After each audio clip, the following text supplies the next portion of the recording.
పరిశుద్ధ గ్రంథములో నుంచి 66వ కీర్తన 16వ వచనం నుంచి 20 వచనాలు.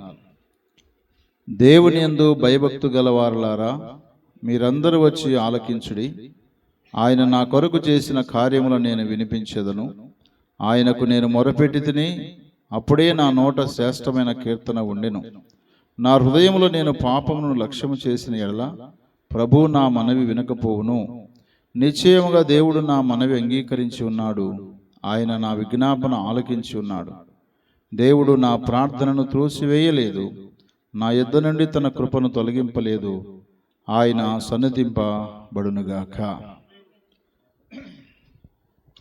ప్రియమైన దేవుని బిడ్డలారా, చదువుకున్న ఈ వాక్య భాగంలో దావీదు భక్తుడు తన యొక్క ఆధ్యాత్మిక జీవితంలో, తన భౌతికపరమైన జీవిత విషయాలలో ఎక్కువ శాతము మనుషుల కంటే ఎక్కువగా దేవునినే ఎక్కువ శాతము ఎత్తి చూపించాడు. దేవుణ్ణే స్తుతించాడు. దేవుని మీద పరిపూర్ణంగా ఆధారపడ్డాడు. అయితే ఈ చదువుకున్న వాక్య భాగంలో ఎవరితో మాట్లాడుతున్నాడంటే, దేవుని యందు భయభక్తులు గలవారలారా, మీరందరూ వచ్చి ఆలకించుడి. నా కొరకు చేసిన కార్యములను నేను వినిపిస్తాను మీకు. అంటే మన జీవితాల్లో దేవుడు చేసే కార్యాలు ఇతరులకు వినిపించాలి అని అంటే మనం ఏం చేయాలి అని అంటే, దేవునికి మనము మొర్రపెట్టాలి. 17వ వచనంలో అంటాడు కదా, ఆయనకు నేను మొర్రపెట్టితిని, అప్పుడే నా నోట శ్రేష్టమైన కీర్తన ఉండెను అంటాడు. 18వ వచనంలో 2వ లైన్లో ప్రభు నా మనవి వినకపోవును అన్నాడు. 19వ వచనంలో నిశ్చయముగా దేవుడు నా మనవి అంగీకరించి ఉన్నాడు అన్నాడు. ఆయన నా విజ్ఞాపన ఆలకించి ఉన్నాడు అన్నాడు. 20వ వచనంలో దేవుడు నా ప్రార్థన త్రోసివేయలేదు. నా యొద్ద నుండి తన కృపను తొలగింపలేదు అన్నాడు. హల్లెలూయా. అయితే ఇక్కడ మనం గమనించాలి, దావీదు భక్తుడు దేవునికి మొర్రపెట్టినప్పుడు దావీదు భక్తుని యొక్క మనవిని దేవుడు అంగీకరించడానికి, ఆయన విజ్ఞాపనను దేవుడు ఆలకించటానికి, ఆయన ప్రార్థన త్రోసివేయకుండా దేవుడు తనకు కృప చూపడానికి కారణం ఏంటి అంటే, ఆయన చెబుతాడు 18వ వచనంలో, నా హృదయంలో నేను పాపమును లక్ష్యము చేసిన ఎడల ప్రభు నా మనవి వినకపోవును అన్నాడు. అంటే ఒక వ్యక్తి జీవితంలో చేసే మనవులు, చేసే ప్రార్థన, చేసే విజ్ఞాపన, చేసే మొరలు దేవుడు వినాలి అంటే తన హృదయంలో ఏముండకూడదట? పాపం ఉండకూడదు.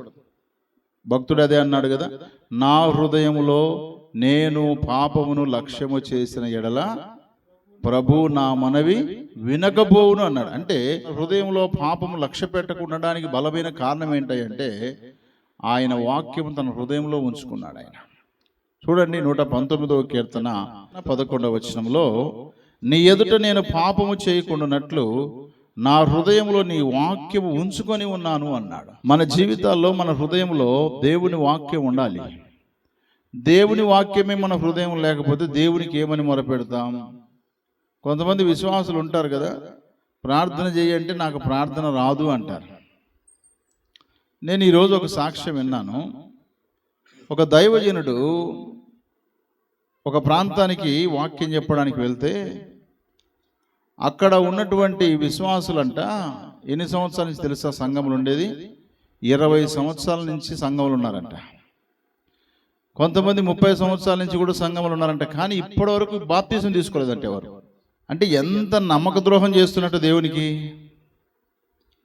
అంటే బాప్తిసం తీసుకున్నంత మాత్రాన దేవునికి న్యాయం చేసినట్టు కాదు. కానీ వారు దేవుని సన్నిధికి వస్తున్నామని చెబుతూనే వారే మోసం చేసుకుంటున్నారు. వాళ్ళు యాకోబు పత్రికలో రాయబడింది కదా, చూడండి. యాకోబు పత్రిక 1వ అధ్యాయము 22వ వచనం చదువుకుందాం. మీరు వినువారు మాత్రమయ్యుండి మిమ్మల్ని మీరు మోసపుచ్చుకొనకుండా వాక్య ప్రకారం ప్రవర్తించువారనై ఉండడి.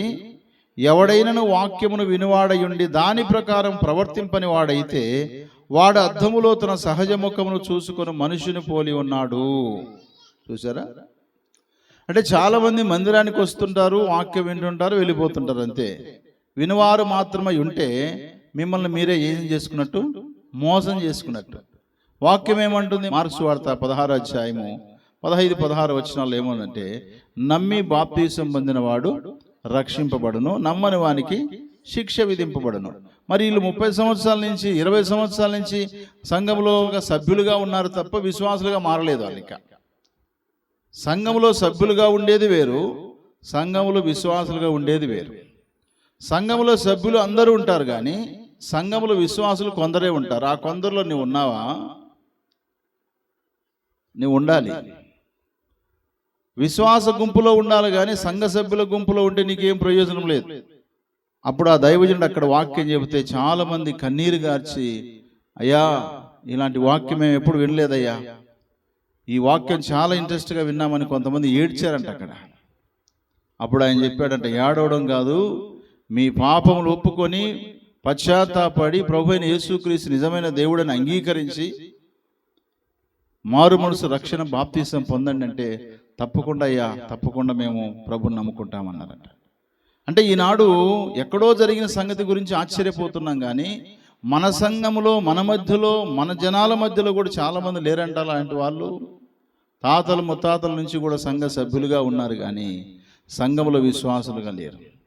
సంఘములో విశ్వాసులుగా లేని వారు ఏం ప్రార్థన చేస్తారు? ఏమని దేవునికి మొరపెడతారు? ఏమని దేవునికి విజ్ఞాపన చేస్తారు? అందుకే దావీదు భక్తుడు అన్నాడు, నా హృదయంలో నేను దేవుని వాక్యమును ఉంచుకొని ఉన్నాను. అంటే విశ్వాసి యొక్క జీవితంలో ఏముంటుందో తెలుసా? తన హృదయంలో దేవుని వాక్యం ఉంటుంది.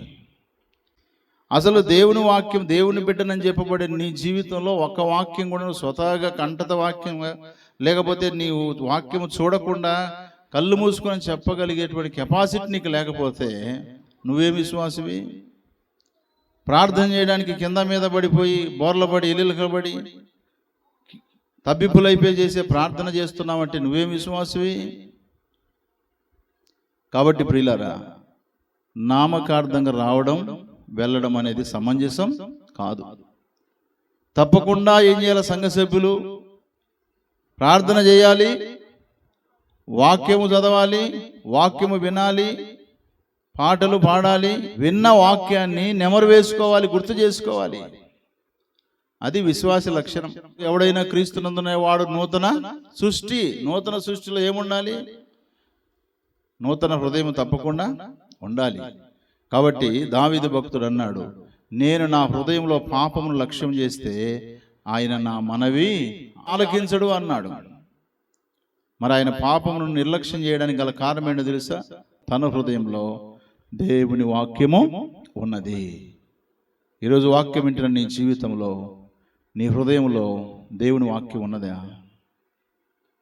దేవుని వాక్యం ఉంటే నువ్వు ఎలా బ్రతుకుతున్నావు, ఎలా ప్రవర్తిస్తున్నావు, ఎలా మొరపెడుతున్నావు, ఎలాగన ప్రార్థన చేస్తున్నావు ఆలోచించేయి.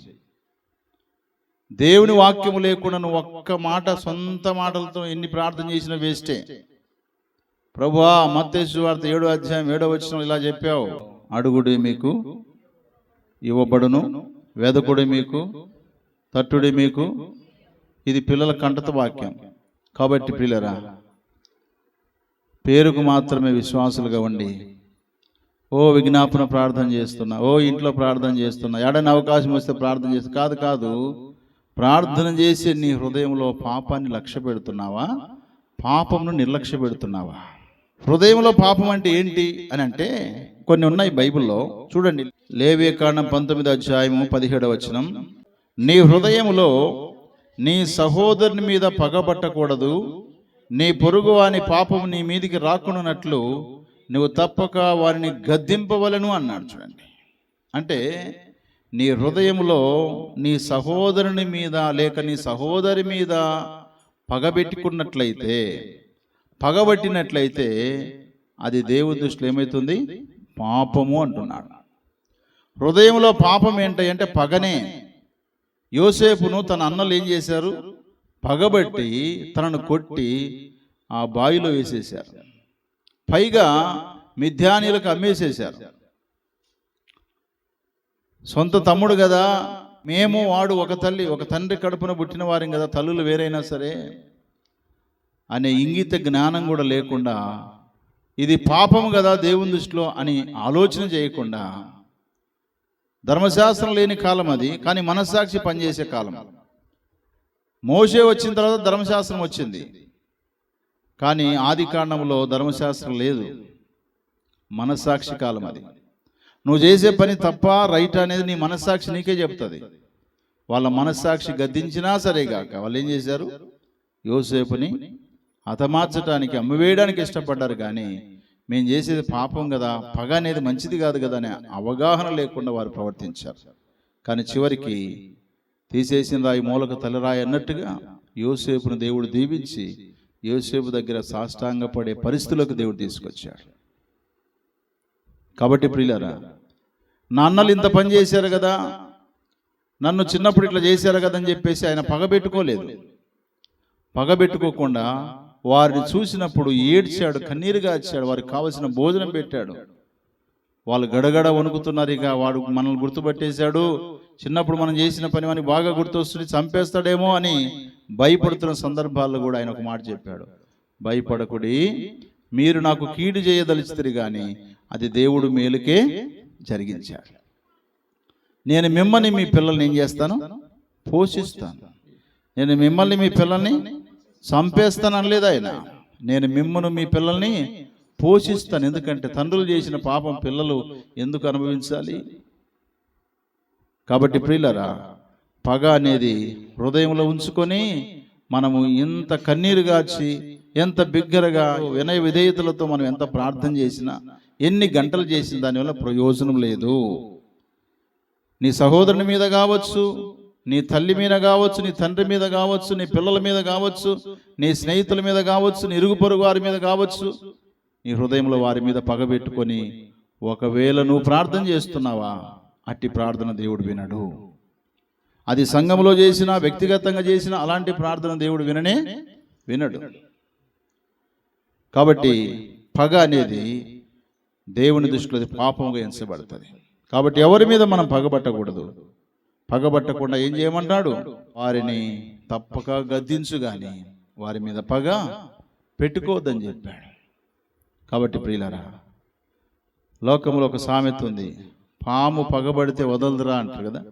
పగబడితే అది పగబట్టిన మనిషిని చంపుతుంట, లేక తనైతే చచ్చిపోతుందంట.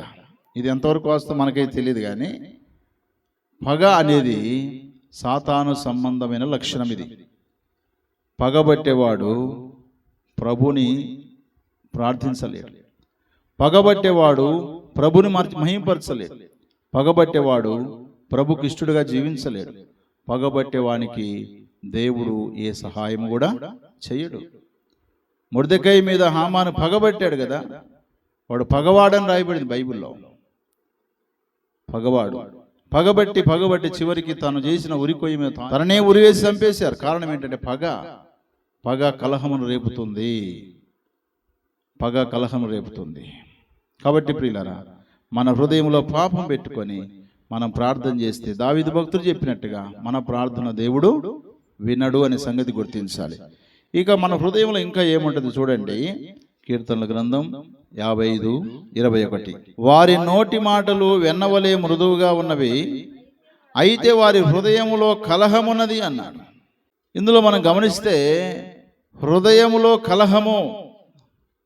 కలహం అంటే ఏంటి? కొట్లాట్లు, పిల్లి ఎలక లాంటి కొట్లాట్లు ఎక్కువ శాతం. చిన్నపిల్లలు ఒకటి చూస్తారు టీవీలో, టామ్ అండ్ జెర్రీ. తెలుసా మీకు? టామ్ అండ్ జెర్రీ ఎప్పుడైనా హ్యాపీగా ఉంటారా? టామ్ అండ్ జెర్రీ ఎప్పుడు చూసినా వ్యతిరేకమే వాళ్ళకు. ఒక మాట చెప్పండి, మన భాషలో పోసిన బియ్యం ఉడకవు అంటే కలహం వాళ్ళకి. కొంతమంది కలహానికి కాలు దూవుతూ ఉంటారు. వాళ్ళకి కలహం లేకపోతే, కొట్లాడ లేకపోతే వాళ్ళకి నిద్ర రాదు, తిన్నది అరగదు కూడా. పోయే వాళ్ళను గెలుకుతుంటారు, వచ్చే వాళ్ళను గెలుకుతుంటారు, లేదా పాతకాలపు ధననిధి దొవ్వినట్టు దొవ్వుతూ ఉంటారు జరిగిన సంగతులన్నీ. ఎందుకంటే కొట్లాడాలి. కలహమునకు కారకుడు అపవాదైన సాతానుడే. కలహం అనేది నీ హృదయంలో ఉంచుకొని నువ్వు దేవునికి ప్రార్థన చేస్తే, లేక మనం దేవునికి ప్రార్థన చేస్తే ఇట్టి ప్రార్థన దేవుడు వినడు అనే సంగతి మనం జ్ఞాపకం చేసుకోవాలి. కలహం అనేది మనలో ఉండకూడదు. ఎవరితో కలహాలు పెట్టుకోవడానికి ఇష్టపడొద్దు. ఒకవేళ కలహం పెట్టుకున్న వ్యక్తులు ఎవరైనా ఉంటే వారిని క్షమించి వారి గురించి దేవునికి ప్రార్థన చేయడం మంచిది అంతే. లేదా కలహం పెట్టుకున్న వారికి దూరంగా ఉండడం మంచిది ఇంకా. అంతేగాని 365 రోజులు కొట్లాడుతూ ఉంటే కలహం ఏం చేస్తుంది? కత్తిపాలు చేస్తుంది. కలహము కత్తిపాలు చేస్తుంది. కాబట్టి కలహాలకు దూరంగా ఉండాలి. కలహం అనేది మన హృదయంలో ఉంచుకోకూడదు. ఒకవేళ ఉన్నట్లయితే మనం చేసే ప్రార్థన దేవుడు వినడు. మన భక్తి దేవునికి ఇష్టం కూడా కాదు. ఇక మూడవదిగా అందులో గమనిస్తే సామెతల గ్రంథం 6వ అధ్యాయము 25వ వచనములో, దాని చక్కదనమునందు నీ హృదయంలో ఆశపడకుము, అది తన కనురెప్పలను చిలికించి నిన్ను లోపరుచుకొననీయకుము అంటున్నాడు. అంటే ఎవరి గురించి చెప్తున్నాడు ఇక్కడ అంటే 24వ వచనంలో, చెడు స్త్రీ యొద్దకు పోకుండాను పరస్త్రీ పలుకు ఇచ్చక మాటలు లోబడకుండాను అవి నిన్ను కాపాడును అంటాడు. అంటే చెడ్డ స్త్రీ లేకపోతే పరస్త్రీ అనుకుందాం, ఒక్క మాటలు చెప్పాలంటే పరస్త్రీ చక్కదనమునందు నీ హృదయంలో ఆశపడవద్దు అన్నాడు. పరస్త్రీ అంటే తనకు సంబంధం లేని స్త్రీ. నీ పొరుగు వాని దేనిని ఆశించకుమని నిర్గమకాండములో ఆజ్ఞల్లో మనం చూస్తాం. పరస్త్రీలు ఎలాంటి వారంటే వారు కనురెప్పలు చిలికించి నిన్ను లోపరుచుకోవడానికి ప్రయత్నం చేస్తారు. అందుకోసం వాళ్ళ వైపు అసలు చూడొద్దు. నీ హృదయంలో వారి యందు ఆశ పెట్టుకోవద్దు అంటున్నాడు. నీ హృదయంలో పరస్త్రీ యందు ఆశ పెట్టుకోవద్దు. అందుకే భక్తుడైనటువంటి యోబు గారు ఈ మాట చెప్పాడు. చూడండి, యోబు గ్రంథం 31 మొదటి వచనం, నేను నా కనులతో నిబంధన చేసుకుంటుని, కన్యకను నేను ఎలాగూ చూసుదును, అలాగూ చేసిన ఎడల పరమననున్న దేవుని ఆజ్ఞ ఏమగును, ఉన్నత స్థలమునున్న సర్వశక్తుని స్వాస్థ్యమేమగును. చూసారా? ఒకవేళ పరస్త్రీని పరపురుషుని ఒకవేళ నేను చూసినట్లయితే దేవుని ఆజ్ఞ పాడైపోతుంది. దేవుడు నా కోసం ఏర్పాటు చేసిన స్వాస్థ్యము కూడా నాకు దొరకకపోవచ్చు. అందుకే నేను నా కనులతో ఏం చేసుకున్నాను? ప్రమాణం చేసుకున్నాను. నా కనులకు నేను నిబంధన చేసుకున్నాను, పరస్త్రీని నేను చూడను అన్నాను.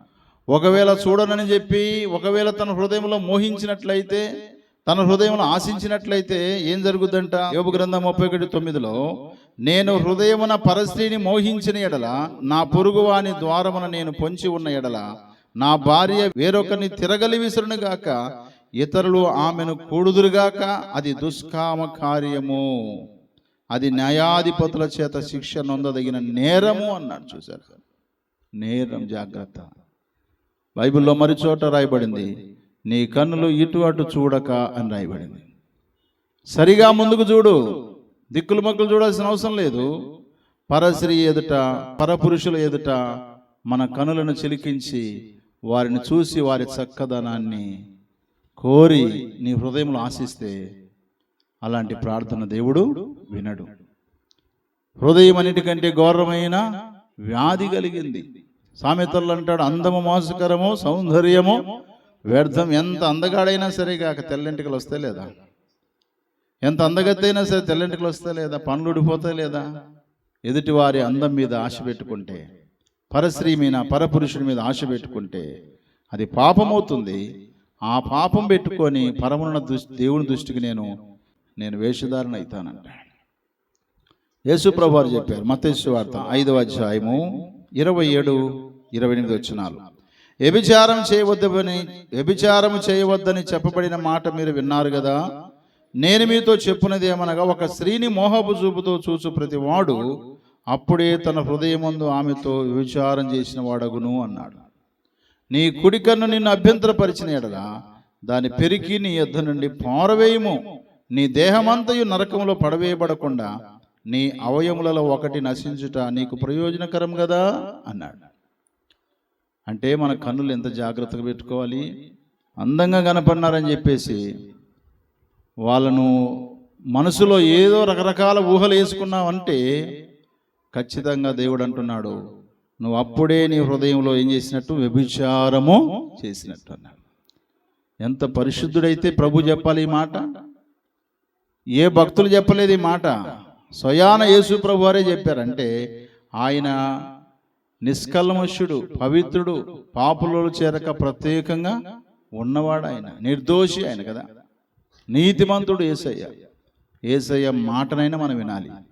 ఏవంటే మనుషుల్లే మామూలేని అనుకుంటావేమో కానీ యేసు ప్రభు వారే చెప్పారు కదా. కాబట్టి పరస్త్రీల చక్కదనాన్ని చూసి ఆశపడుతూ మరలా మందిలోకి వచ్చి ఏ పాపం చేయలేదన్నట్టుగా మోకరించి మనం ప్రార్థన చేసి బిగ్గరగా కేకలు వేసి విజ్ఞాపన చేసి అందరికంటే బాగా చేసిన నేను ప్రార్థనని ఆత్మలో సంతృప్తి పడుతున్నావేమో జాగ్రత్త, అది విడిచిపెట్టుకోవాలి. ఇంకా మత్తయి సువార్తలో ఒక లిస్టు కూడా మనం కనపడుతుంది. మత్తయి సువార్త 15వ అధ్యాయము 19వ వచనం చూద్దాము.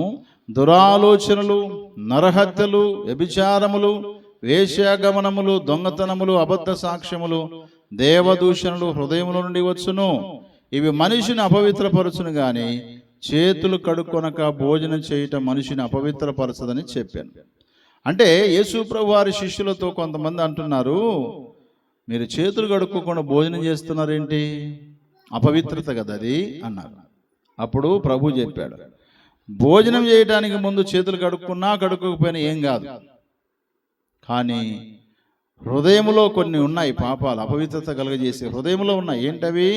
దురాలోచనలు, నరహత్యలు, వ్యభిచారములు, వేశ్యాగమనములు, దొంగతనములు, అబద్ధ సాక్ష్యాలు, వీలైతే దైవ దూషణ అనగా దేవుని దూషించడం. ఇవన్నీ కూడా హృదయం నుంచి వచ్చేవే. యోబు భక్తుని కష్ట పరిస్థితుల్లో కూడా ఆయన ఈ సంగతులలో ఆయన నోటి మాటతోనైనా ఏ పాపము చేయలేదన్నాడు. ఆయన నోటి మాటతో ఏ పాపం చేయలేదంట. అంటే హృదయంలో ఇన్ని రకాల పరిస్థితులు ఉంటాయి. వాటన్నిటిని కలిగి మనం ప్రార్థన చేస్తే మన ప్రార్థనకు జవాబు లేదు అనే సంగతి జ్ఞాపకం చేసుకోవాలి. ఇంకా మనం గమనిస్తే సామెతల గ్రంథము 6వ అధ్యాయము 16 నుంచి 19 వచనాలు మనం చూస్తే ఇక్కడ ఒక లిస్ట్ ఉంది. ఏంటది?